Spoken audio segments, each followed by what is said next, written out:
ফিলিস্তিনের গাজায় ইসরায়েলি গণহত্যার প্রতিবাদে বিক্ষোভের সময় দেশের বিভিন্ন স্থানে দোকান, ব্যবসা প্রতিষ্ঠানে হামলা, ভাঙচুর ও লুটপাটের ঘটনায় অন্তত ৪৯ জনকে গ্রেপ্তার করা হয়েছে। মঙ্গলবার সকালে প্রধান উপদেষ্টার প্রেস সচিব শফিকুল আলম এক বিবৃতিতে এ তথ্য জানিয়েছেন। বিবৃতিতে তিনি বলেন, সোমবার বেশ কয়েকটি শহরে গাজায় সহিংসতা প্রতিবাদে বিক্ষোভের সময় সংঘটিত সহিংস ও বেআইনি ঘটনার বিরুদ্ধে বাংলাদেশ পুলিশ দ্রুত পদক্ষেপ নিয়েছে। এই হামলা ও ভাঙচুরের ঘটনা জননিরাপত্তা এবং আইনের শাসনের অবমাননা।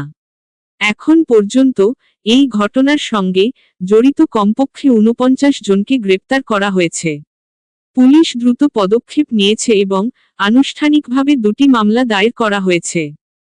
ছবি এবং ভিডিও দেখে যারা সত্যি এই ঘটনা লুটপাটে যারা সম্পৃক্ত ছিল তাদেরকে আইডেন্টিফাই করা এবং বিভিন্ন জায়গা থেকে তাদেরকে অ্যারেস্ট করা হয়েছে। এ পর্যন্ত ৩১ জনকে আমরা অ্যারেস্ট করতে পারছি।